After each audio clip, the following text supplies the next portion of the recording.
शरद जोशी का जन्म मध्य प्रदेश के उज्जैन शहर में 21 मई 1931 को हुआ था और इस महान व्यंग्यकार का निधन 5 सितंबर 1991 को मुंबई में हुआ।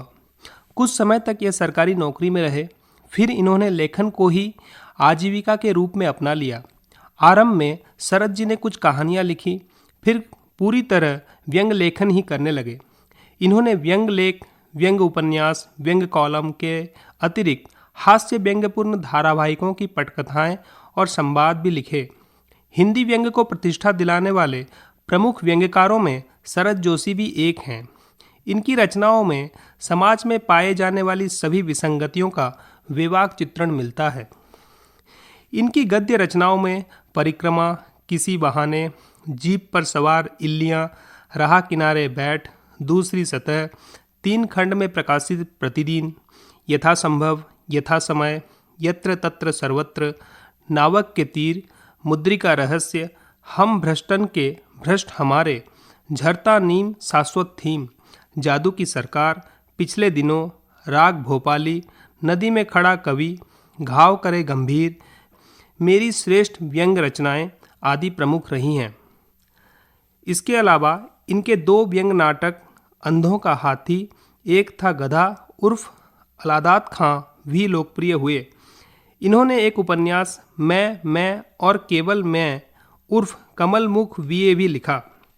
शरद जी ने यह जो है जिंदगी, मालगुडी डेज, विक्रम और बेताल, सिंहासन बत्तीसी, वाह जनाब, दाने अनार के, यह दुनिया गजब की, लापतागंज जैसे लोकप्रिय टीवी धारावाहिकों तथा क्षितिज, गोधुली, उत्सव, उड़ान, चोरनी, सांच को आँच नहीं, दिल है कि मानता नहीं जैसी फिल्मों के लिए भी संवाद लिखे।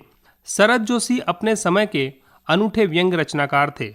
अपने वक्त की सामाजिक, राजनीतिक और सांस्कृतिक विसंगतियों को उन्होंने अत्यंत पैनी निगाह से देखा। अपनी पैनी कलम से बड़ी साफगोई के साथ उन विसंगतियों को सटीक शब्दों में व्यक्त किया। पहले वह व्यंग्य नहीं लिखते थे, लेकिन बाद में उन्होंने अपनी आलोचना से खिन्न होकर व्यंग्य लिखना शुरू कर दिया। वह देश के पहले व्यंग्यकार थे जिन्होंने पहली दफ़ा मुंबई में चकल्लस के मंच पर 1968 में गद्य पढ़ा और किसी कवि से अधिक लोकप्रिय हुए। जहाँ तक परसाई के व्यंग्य में कड़वाहट अधिक है, वहीं शरद जोशी के व्यंग्य में हास्य, कड़वाहट, मनोविनोद और चुटिलापन दिखाई देता है, जो उन्हें लोकप्रिय रचनाकार बनाता है। शरद जोशी ऐसे व्यंग्यकार थे जो बाजार को देखकर नहीं लिखते थे। उनका व्यंग्य परिस्थितिजन्य होने के साथ उसमें सामाजिक सरोकार रहता था। क्षितिज, छोटी सी बात, सांच को आँच नहीं, गोधुली और उत्सव जैसी फिल्में लिखने वाले शरद जोशी ने 25 साल तक कविता के मंच से गद्य पाठ किया। बिहारी के दोहे की तरह शरद अपने व्यंग्य का विस्तार पाठक पर छोड़ देते हैं। शरद जी के कुछ नुकीले व्यंग्य वाणों की वानगी देखिए। भारतीय रेल हमें मृत्यु का दर्शन समझाती है और अक्सर पटरी से उतरकर उसकी महत्ता का भी अनुभव करा देती है। कोई नहीं कह सकता कि रेल में चढ़ने के बाद वह कहाँ उतरेगा, अस्पताल में या शमशान में। बाढ़ और अकाल से मुर्गा बच जाए, मगर वह मंत्रियों से सुरक्षित नहीं रह सकता है। बाहर भयंकर बाढ़ और अंदर लंच चलता है। भ्रष्टाचार की व्यापकता पर वे लिखते हैं, सारे संसार की स्याही करें और सारी जमीन का कागज, फिर भी भ्रष्टाचार का भारतीय महाकाव्य अलिखित ही रहेगा।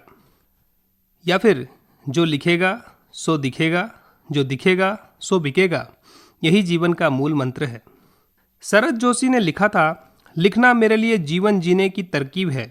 इतना लिख लेने के बाद अपने लिखे को देख मैं सिर्फ यही कह पाता हूँ कि चलो इतने बरस जी लिया। यह न होता तो इसका क्या विकल्प होता, अब सोचना कठिन है। लेखन मेरा निजी उद्देश्य है। उन्होंने लिखा था, अब जीवन का विश्लेषण करना मुझे अजीब लगता है।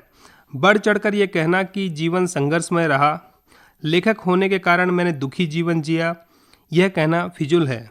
जीवन होता ही संघर्षमय है, किसका नहीं होता? लिखने वाले का होता है तो क्या अजब होता है। उन्होंने टेलीविज़न के लिए ये जो है जिंदगी, विक्रम बेताल, सिंहासन बत्तीसी, वाह जनाब, देवी जी, प्याले में तूफान, दाने अनार के और ये दुनिया गजब की जैसे धारावाहिक लिखे। इन दिनों सब चैनल पर उनकी कहानियों और व्यंग पर आधारित सिटकॉम और लापतागंज को पसंद किया जा रहा है। शरद जी ने अपने बेहतरीन व्यंग लेख आलोचना के माध्यम से हिंदी साहित्य में आलोचना और आलोचकों पर अपने व्यंग से प्रहार किया है। एक वानगी देखिए।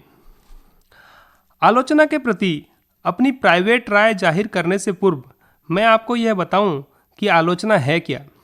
यह प्रश्न मुझसे अक्सर पूछा जाता है।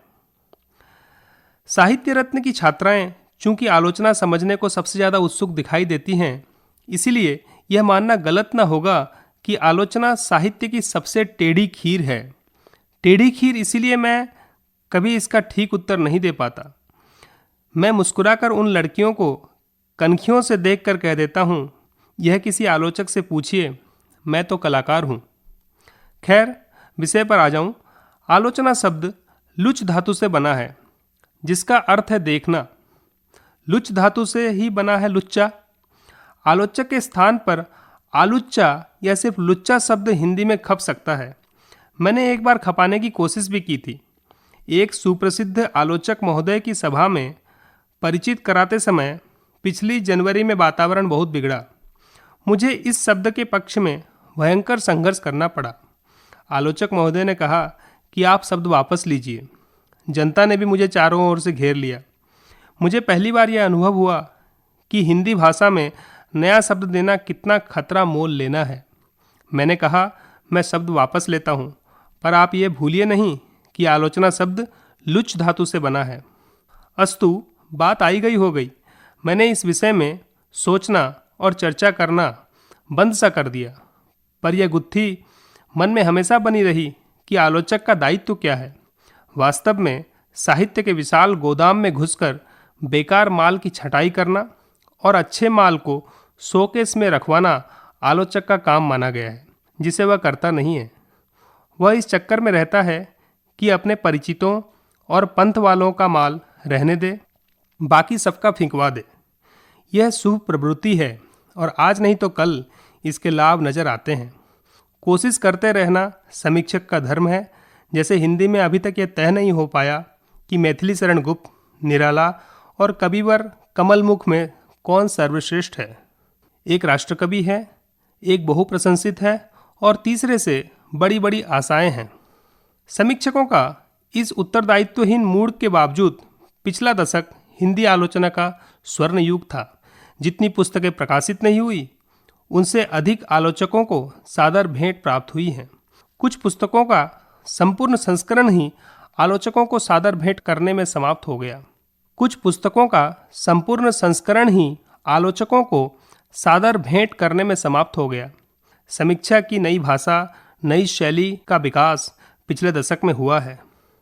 दशक की ही चर्चा कर रहा हूँ क्योंकि मेरे आलोचक व्यक्तित्व का कंटीला विकास भी इसी दशक में हुआ है।